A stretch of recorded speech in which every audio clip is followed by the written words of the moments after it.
So here we are with part 2 of my Sigma Foveon series, and part 1 ended with the demise of my first Sigma DP1, which just broke and left me somewhat broken-hearted. And now we pick up part 2, which, because I'd enjoyed using that first Sigma DP1 as much as I had, I went out and bought another one 2 weeks after the demise of the first one. This one I bought from eBay, and it came second-hand from Germany. I think I paid £85 for it. So having sold broken one for repair at about £60, I thought, actually, this is really good value. And by now we'd reached... So I bought the first one in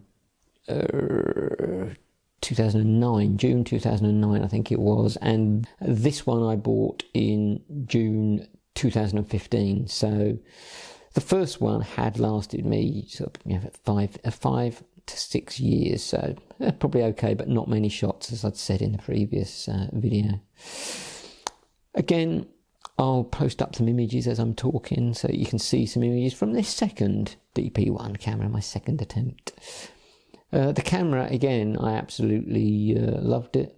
It was no different to the first one I owned. It was, you know, a great camera for me. It had all the same drawbacks, slow to use. Could only really use it at the base ISO to get really good shots. Yeah, software was a bit iffy to process the pics, but, you know, and battery life was hopeless. But apart from that, it was all good, and I thoroughly enjoyed it. This camera, again, very pocketable, came around holidays to Europe and Japan. By now, though, at this point in my camera life cycle, I'd also bought a Lumix LX5, and that had become my kind of daily carry-around pocketable thing. I probably... you know, lost patience a little bit with the lack of flexibility of the DP1 and its poor battery life and things like that. And the Lumix LX5 was a revelation in terms of battery performance. It's just astonishing the battery can last so long.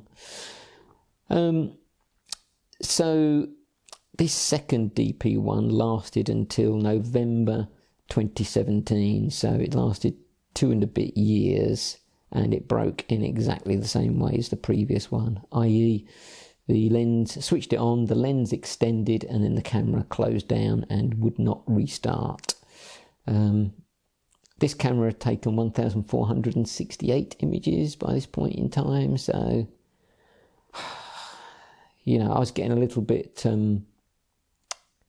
disappointed in the longevity of these cameras, and I decided I wouldn't buy another one because they're just not reliable enough. It was a real...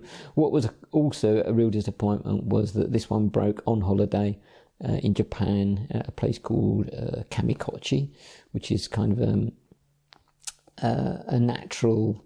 It's kind of in the Japanese Alps. It's a place that's very picturesque. I'll include a couple of shots from there.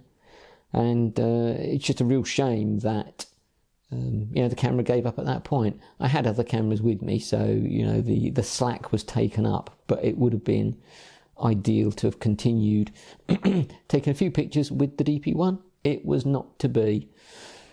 So, broken-hearted again. My love affair with the DP1 was almost, you know, irrevocably lost by this point in time, so there ends a rather shortened part 2 of the series on Sigma, on my love affair with the Sigma and Foveon sensor.